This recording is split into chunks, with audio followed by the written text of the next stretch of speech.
noir sought information for a living. That is to say that ever since he returned from Korea, after having served with the armed forces, he had been working as a private investigator in Montreal. William Hamilton, a rich industrialist, had gotten in touch with him regarding a simple vandalism issue. Nothing to write home about. Not worth hiring a private eye either, just so he can drive for hours on rough roads. But that's how it had always been. The client pays, Carl gets it done.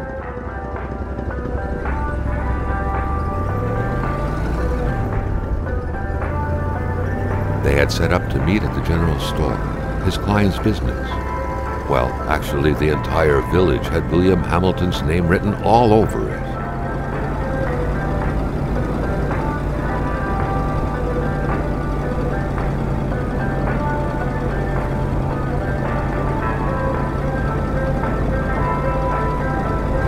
When the roads were bad, muddy, or snowed in, it was customary around these parts to close them off. But it was also customary to ignore those signs entirely and drive there anyway.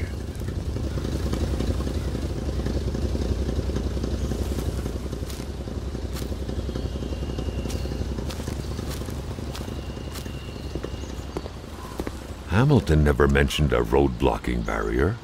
Why was it needed here in the back of Beyond? That would, however, be a mystery for another day. Carl had waited long enough for someone to come and raise it. Still not a soul in sight. There was no point in waiting any longer. Carl had to figure this one out by himself.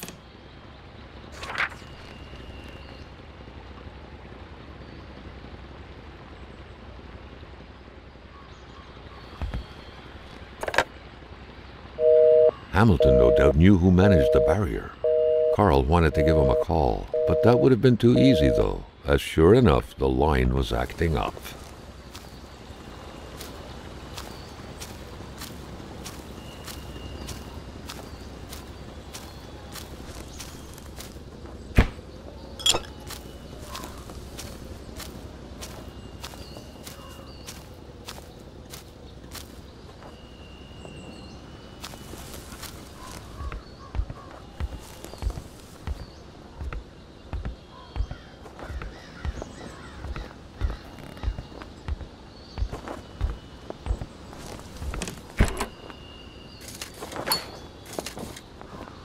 Emperor Duplessis, in spite of his conservative agenda, did a good job in colonizing the rural north, which helped to re-establish the region as an integral part of the province of Quebec.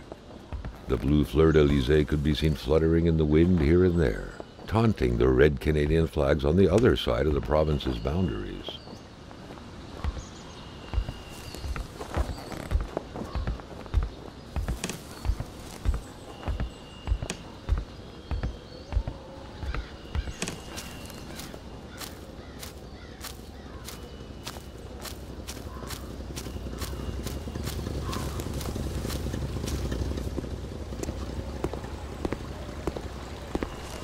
Hamilton is waiting for Carl in the general store. It was time for him to get down to business.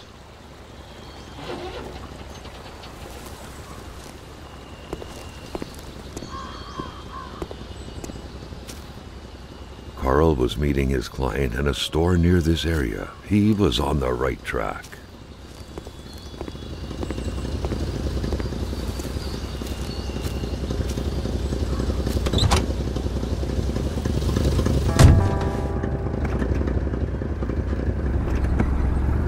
Hamilton enjoyed a lavish country house built in the very heart of the northern forests, not too far from here.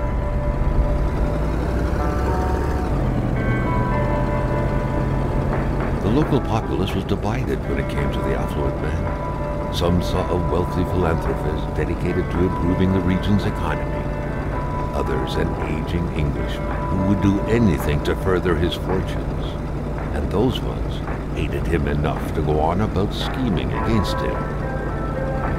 Hamilton had recently acquired a few local businesses, but the last straw was the reopening of a mine, which gave rise to a wave of protests and threats from the Cree people. Given these circumstances, Carl reckoned that a good number of people must be feeling compelled to oppose Hamilton in one way or another. So far, only the industrialist's house had been a target, but soon enough, Carl thought, the target would become the man himself.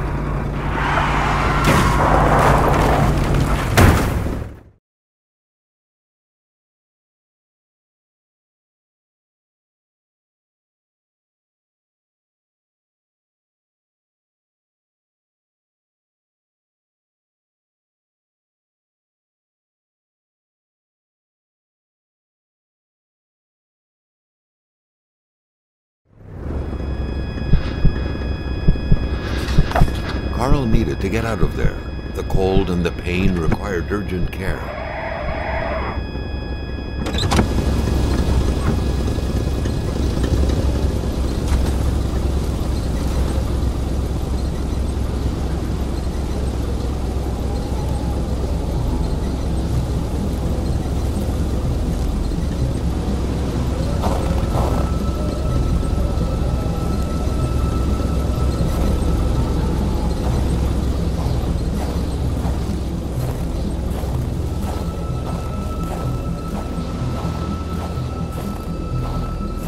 The driver had taken off. It was still best to check it out and leave nothing to chance. Carl needed help.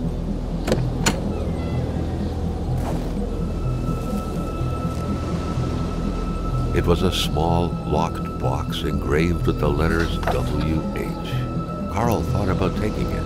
Nothing was to be left to chance.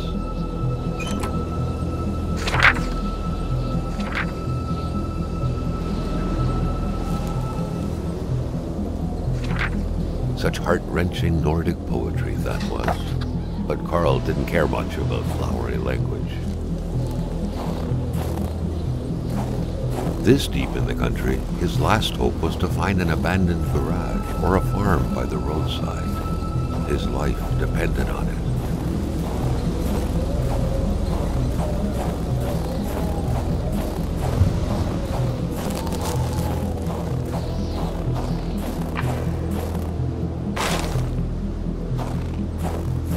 It was so cold. Already Carl did not feel his toes anymore.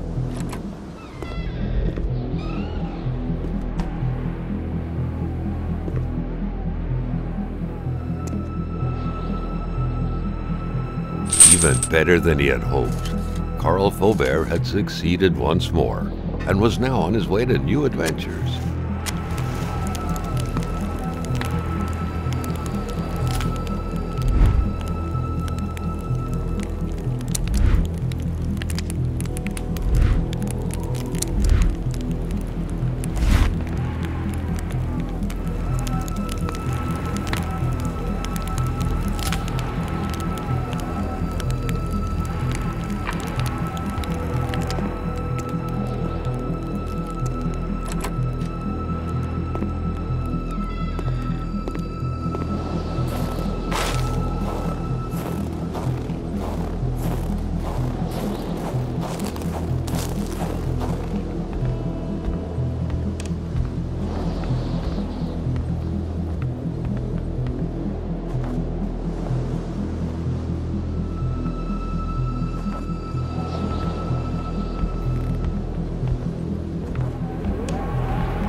Spread out on a few acres of untouched forest, bellowing caribou, everlasting snow, and undefiled lakes, the Manistan region was no tourist hub. It was said to have been populated for millennia by Cree people, and ever since the industrial era, by the metal mining industry.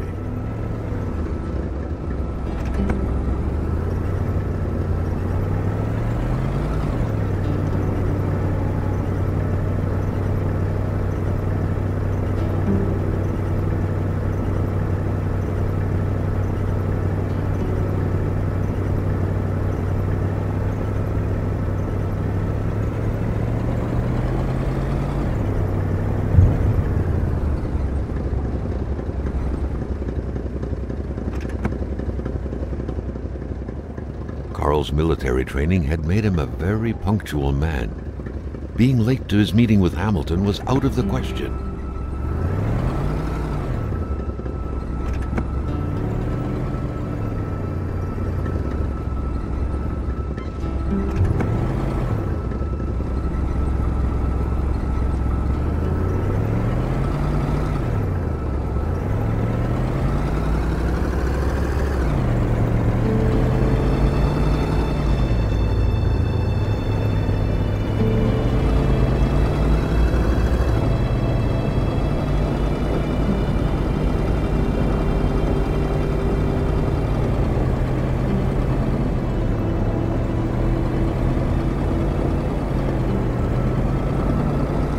Was running on fumes. Good thing that the general store was close by.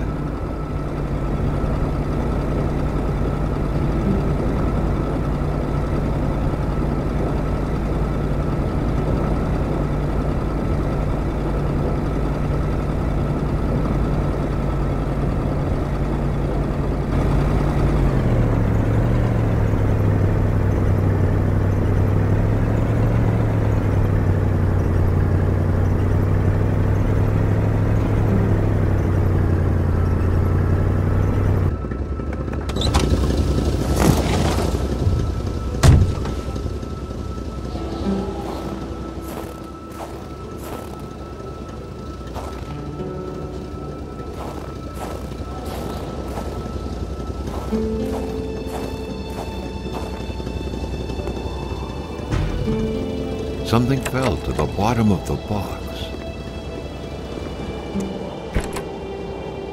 A milkman had to drive by every week to fill the bottles. The fresh milk indicated a recent visit.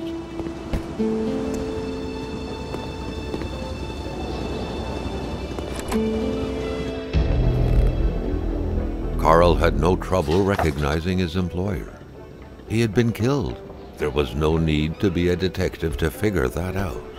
But only a detective could have noticed that the killer had to have been very close, that the fatal blow had been given before the victim even realized.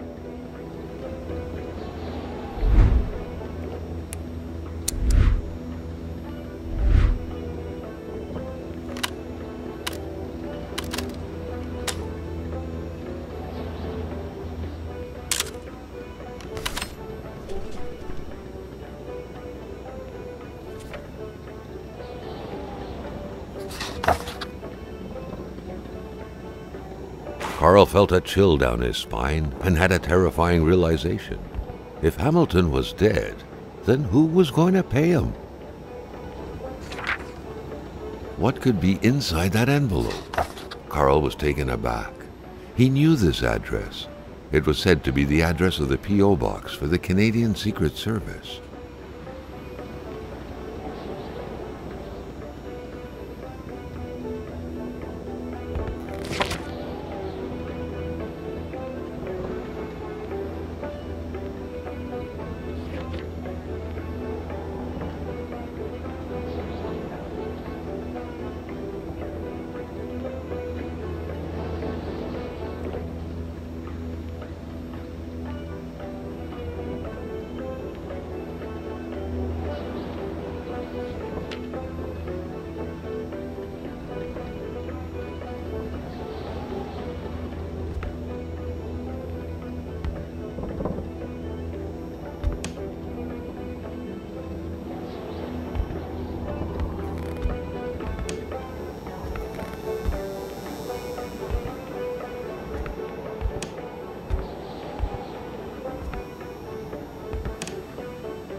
Amateur hunters showing some pride at having killed a nice pelted beast.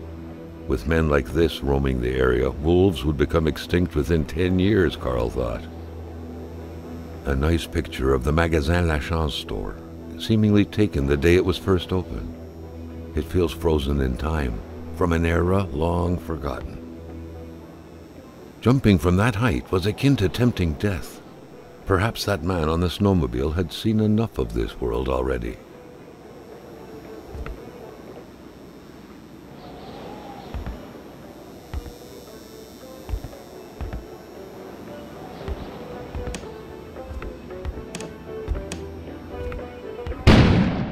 An explosion suddenly occurred outside.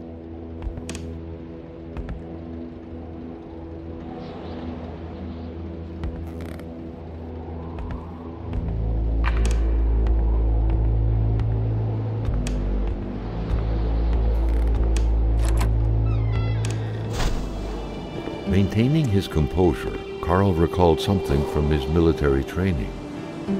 Wolves always stay away from populated areas. Wait, was it about bears?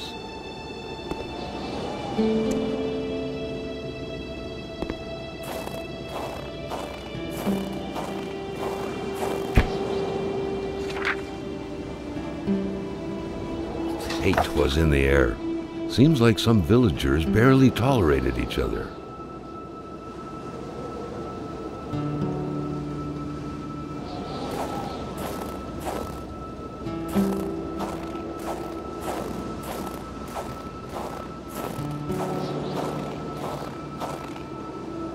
Carl was used to strange phenomena, but a chunk of ice like this, as if an iceberg came out of the ground, that was a first. Prince? Carl found a surprise at every turn. Was the camera faulty, or was it a possible lead?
Carl knew that Gilles Lachance was in charge of the general store. That made him one of Hamilton's employees. A very angry employee, as Carl could plainly see.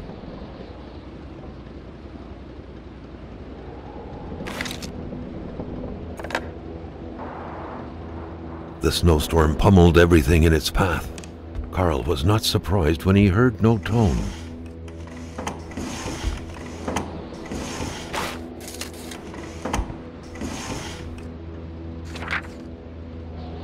According to that log, it seemed like the whole village owed some money to the general store. Carl was far more interested in the bunch of nearby addresses he had just gotten his hands on, though.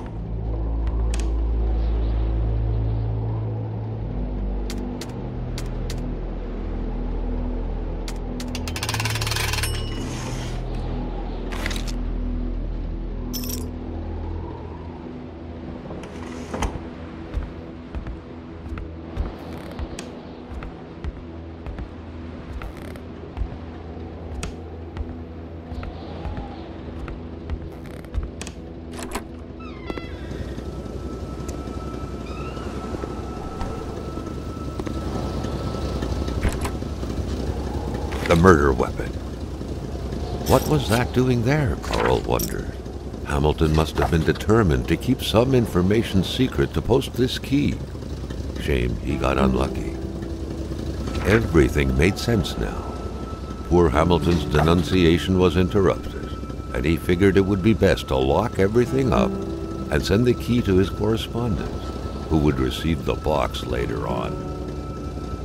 Clever, but not enough.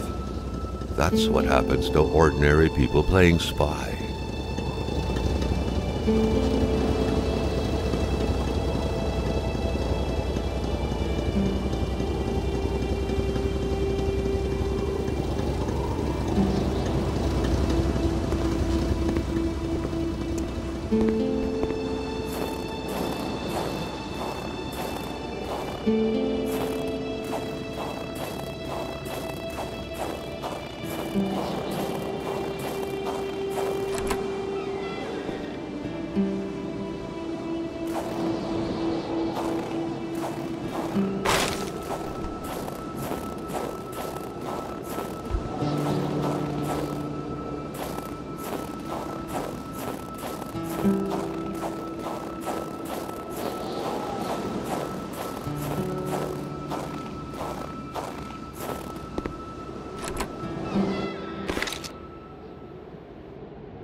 Staring intently at the controls won't be enough to make that lift budge. The poor thing was out of power.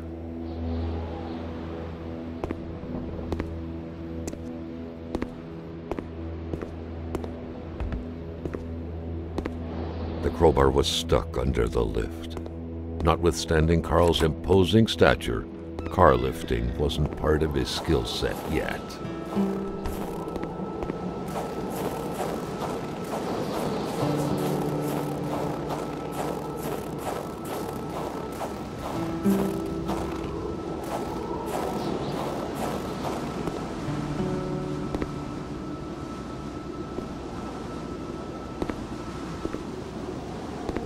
Carl wondered how long he would have to endure this skin-stinging cold.